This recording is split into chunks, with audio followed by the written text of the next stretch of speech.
ये वीडियो देखो, big boss में एक नया नमूना आ गया।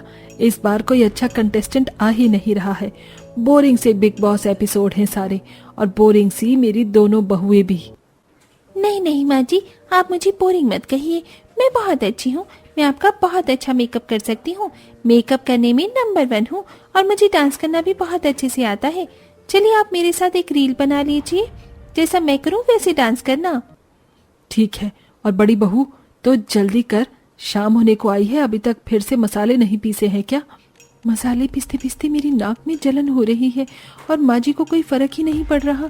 एक तो घर का सारा काम करती हूँ, देवरानी को तो कोई काम करने को नहीं कहती, और अगर कहती हैं तो वो ये काम मुझे सौंप देती है। तभी दोनों सास बहू रील बनाने लगती हैं। आमी जी तुम्हार, शुदु जी तुम्हार,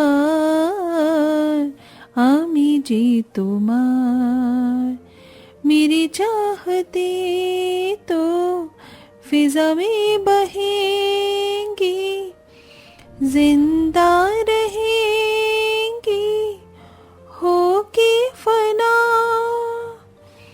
तननना धुम तननना धुम तननना धुम। आमी जे तुम्हार, शुधु जे तुम्हार। दोनों की दोनों चुड़ैलें लग रही हैं, सही गाने पर नाच रही हैं। तभी निर्मला की दोनों बेटियां सुप्रिया और सलोनी आ जाती हैं। माँ इस उम्र में ये सब मत करो वरना कमर लचक जाएगी। हाँ माँ, कहीं लेने की देनी ना पड़ जाए। आप भूमिका भाभी की बातों में मत आया करो। उनकी उम्र क्या है और आपकी देखो। बस करो तुम दोनों, मेरी मर्जी, मैं कुछ भी करूं। कम से कम मेरी बहू मुझे आजकल की चीजें तो सिखाती है। तुम दोनों तो बस अपने में ही मटर गश्ती करती रहती हो। ठीक है माँ, हम अपने में मटर गश्त रहते हैं, लेकिन आपको तो ये भी नहीं याद है कि कल से छठ पूजा शुरू है। आप तो व्रत रखने से रही, कम से कम भाभी को तो बता देती। और छठ पूजा का कितना सारा सामान लाना है, बांस की टोकरी, सिंदूर वगैरह वगैरह। अरे हाँ, मेरे दिमाग से तो निकल गया। अच्छा हुआ जो तुमने याद दिला दिया। देखा, हम दोनों कितनी अच्छी है जो आपको छठ पूजा की याद दिला दी। हाँ ठीक है, अब ज्यादा मुंह मत चलाओ। दीपिका बहू, भूमिका बहू, तुम दोनों को बहुत अच्छे से छठ पूजा का व्रत रखना है, तो आज छठ पूजा का सारा सामान खरीद लाना और पीली साड़ी जरूर। जी माँ जी। माँ जी, मैं छठ पूजा का व्रत नहीं कर सकती, बहुत डिफिकल्ट फास्ट होता है। वो कहीं मुझसे टूट गया तो छठी माता मुझसे नाराज हो जाएंगी। मैंने शादी से पहले कभी नहीं रखा। ओहो ठीक है, तो दीपिका बहू अब तू ही छठ पूजा के व्रत को पूरा करेगी, क्योंकि तुम दोनों में से एक बहू को तो ये करना ही होगा, और अब से बड़ी बहू तू ही करेगी ये सब। जी माँ जी, मैं कर लूंगी। ठीक है, ये ले पैसे और ये सारे मसाले अंदर रखकर छठ पूजा का सामान लेने चली जा। माँ जी, सामान बहुत सारा आएगा, तो आप एक जने को भेज दीजिए। सुप्रिया, सलोनी, तुम में से कोई एक चलो। नहीं भाभी, मैं नहीं जा सकती, मुझे भी काम है। भूमिका, तुम? मैं माँ जी के साथ रील बनाकर थक गई हूँ। वैसे भी मैंने फेशियल करवाया था कल, तो मैं बाहर नहीं जा सकती, वरना डस्ट वगैरह चिपक जाएगी मेरी स्किन पर। कोई बात नहीं, मैं अकेले सामान ले आऊंगी रिक्शे में रखकर। दीपिका अकेले छठ पूजा का सारा सामान लेने चली जाती है, जो कि बहुत सारा होता है और भारी भी। हे भगवान, ये कितना भारी है। सूखा नारियल और पानी का नारियल भी। सारा सामान बांस की टोकरी से बाहर आ रहा है। जल्दी से रिक्शा कर लेती हूँ। ए रिक्शा। फिर दीपिका रिक्शे में रखकर घर पर सारा सामान ले आती है। अगले दिन नहाई खाई करना होता है, जिसके लिए दीपिका पूरे घर की सफाई करके सब लोगों के लिए खाना बनाती है। जल्दी से इन लोगों का काम कर दूं, फिर मुझे अपना प्रसाद का भोजन भी बनाना है, तभी तो नहाई खाई करके खाऊंगी। भूमिका, मुझे बहुत सारा काम है, तुम कम से कम ये आलू के पराठे बाहर टेबल पर सबको देती जाओ, मैं बना रही हूँ। जी ठानी जी, आप कर लीजिए ना, मुझे बहुत भूख लग रही है, मुझे खाना भी खाना है। ठीक है, मैं कर लूंगी, तुम बैठ जाओ। हाँ, अब आया ना मजा, जब बेचारी देवरानी छठ पूजा का व्रत रखकर घर का सारा काम करेगी। मैं तो एक काम को हाथ नहीं लगाने वाली, खुद ही करेगी सब कुछ। घर में गिनती के सिर्फ 4-5 सदस्य नहीं होते, बल्कि सास ससुर, 2 देवरानी, जेठानी, उनके पति, 2 नंद थीं, जिनका खाना बनाते बनाते दीपिका अक्सर थक जाती थी और उसमें उसकी कोई मदद नहीं करता था। ऐसे ही छठ पूजा के पहले दिन भी व्रत में दीपिका को बहुत काम करना पड़ता है। खुद ही बार बार एक एक पराठा बनाकर बाहर डाइनिंग टेबल पर जाकर वो सर्व करती है, जिसमें भी सबके सब कुछ न कुछ मंगवाते रहते हैं। अरे बहू, जरा अचार भी लाकर दे देना, तभी आलू के पराठे के साथ मजा आएगा। और भाभी मुझे दही भी दे दीजिए, मुझे ना आलू का पराठा रूखा रूखा अच्छा नहीं लग रहा। लाई अभी। अच्छा भूमिका, मैं सबका नाश्ता बना दूंगी, तुम दोपहर का खाना तो बना दोगी ना? मुझे नहाए खाए का प्रसाद भी बनाना है। जेठानी जी, मुझसे सही से बनाना नहीं आता। मतलब आज पालक वगैरह साग और मक्के की रोटी बनानी थी ना, माँ जी ने बोला था, याद है आपको? तो ये काम आप ही कर देना। हाँ भाभी, आप ही कर देना, आप अच्छा भी बनाती हो। हम दोनों में से किसी को आता तो हम करवा देती। कोई मेरी मदद करने के लिए तैयार नहीं है, बस सबको सारा काम मुझसे ही करवाना है। ठीक है, मैं दोपहर का खाना खुद बना दूंगी। दीपिका अपने ससुर और देवर को दही अचार लाकर दे देती है और सबको नाश्ता खिलाने के बाद वो सबका दोपहर का खाना भी बनाती है और फिर नहाकर अपने प्रसाद का खाना बनाती है। तब जाकर नहाए खाए के बाद शाम को प्रसाद खाती है। घर के सभी लोग उससे काम करवाते रहते हैं। रात में सोने जाती है तब उसका पूरा शरीर टूट रहा होता है। छठ पूजा के दूसरे दिन खाने में ढेर सारे पूरी पकवान प्रसाद बनाया जाता है, जिसके लिए दीपिका नया मिट्टी का चूल्हा बनाती है। भूमिका, मुझे प्रसाद बनाने की तैयारी करनी है, जरा 2 ईंट ले आओ, ये टूट गई हैं। लाई जेठानी जी। कुछ भी आपके लिए तो मैं आराम करूंगी, बहुत नींद आ रही है, सोने जा रही हूँ।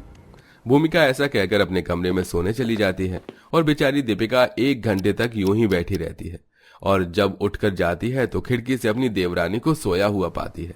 यहाँ मैं कब से भूमिका का इंतजार कर रही हूँ, काम कर रही हूँ और वो आराम कर रही है। नहीं लाना था तो मना ही कर देती। घर के सारे लोग ऐसे हैं, आज से मेरा व्रत भी शुरू हो जाएगा। दीपिका जैसे जैसे अपनी छठ पूजा का सारा प्रसाद बना लेती है, तभी पूजा करने से पहले उसकी दोनों नंद आ जाती हैं। भाभी, मुझे अभी अपनी फ्रेंड की पार्टी में जाना है, प्लीज इस कपड़े को सिल दीजिए ना, छोटी भाभी सो रही है। मामी प्लीज मेरा हेयर स्टाइल बना दीजिए, जो आपने एक हेयर स्टाइल बनाया था मुझसे बन नहीं रहा, प्लीज आप थोड़ी देर बाद पूजा कर लेना। ठीक है, आओ, मुझे पूजा भी करनी है। पता नहीं कब पूजा करके खाना खाऊंगी, उसके बाद खा भी नहीं सकती। रात का खाना तैयार कर दियो खरना करके। जी माँ जी। और बहू, मुझे चाय भी दे देना। सबका काम सुनकर दीपिका फटाफट काम करती है। जहां व्रत की कमजोरी से उसे चक्कर आने लगते हैं, फिर भी अपनी दोनों नंदों का काम पहले करती है। कपड़े सिलने के बाद एक का हेयर स्टाइल बनाती है, फिर चाय बनाते बनाते रात का खाना भी तैयार करती है। चाय से दीपिका जल जाती है, जिससे उसे दर्द नहीं होता, पर वहीं गर्म चाय का जला ससुर के हाथ पर आ जाता है और चिमटे से रोटी पकाने में दीपिका को जो दर्द होता है वो सास को होता है। ओए माँ, ये जलने का निशान कैसे आ गया इतना लंबा सा? अरे जरूर तुमने कुछ किया होगा, मेरे तो देखो हाथ पर जलन आ गया, पता नहीं कैसे। तुमने भी कुछ किया होगा। अरे मैं तो यही बैठा था, मुझे क्या होगा। वहीं चक्कर की वजह से दीपिका का सिर दरवाजे में लग जाता है तो दर्द सुप्रिया को होता है और फिसलने पर दूसरी नंद गिर जाती है। जैसे तैसे वो खन्ना का प्रसाद बनाकर पूजा कर लेती है, खीर पूरी ग्रहण करती है। दीपिका का 36 घंटे का व्रत शुरू हो जाता है और अगले दिन भी घर वाले उसे कोई ना कोई काम देते रहते हैं, जिस वजह से भूखी रहकर वो काम करती है। वहीं दूसरी तरफ देवरानी आराम करती है। शाम होने को आई और मुझसे चला नहीं जा रहा। घर के काम कर करके मेरा बदन टूट गया है। माँ जी, आप में से कोई एक जना टोकरी लेकर घाट तक चलिए ना, मेरी हालत खराब हो रही है। देवरानी तुम खाली हो, तुम चलो।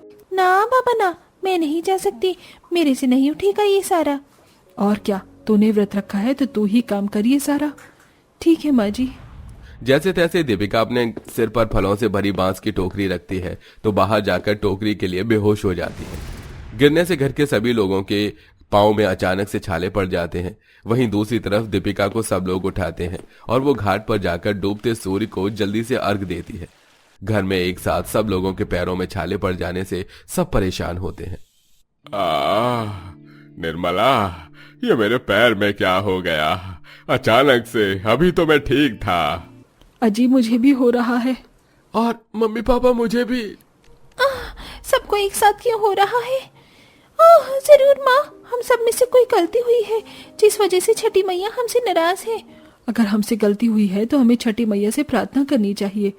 तभी घर के सभी लोग छठी माता को याद कर प्रार्थना करते हैं। इतने में छठी माता प्रकट हो जाती हैं। तो आखिरकार तुम सबको अपनी गलती का एहसास हो ही गया। माता, छठी माता, हमसे क्या गलती हुई है? क्या तुम सबको ये नहीं पता कि तुम्हारे घर में एक बहू ने छठ पूजा का व्रत किया है, जिसे तुम हर पल सताई जा रही हो? वो बेचारी सब लोगों का काम कर रही है और उसकी छोटी देवरानी भी उसका साथ नहीं दे रही। उसी कर्मों का फल है ये तुम्हारा। माता रानी, हमें क्षमा कर दीजिए, हम अपनी भूल को कैसे ठीक करें, ये पैर के छाले बर्दाश्त नहीं हो रहे। तुम सब जितनी मेरी पुत्री की सेवा करोगे उतनी ही जल्दी तुम सबके पाँव के छाले गायब हो जाएंगे।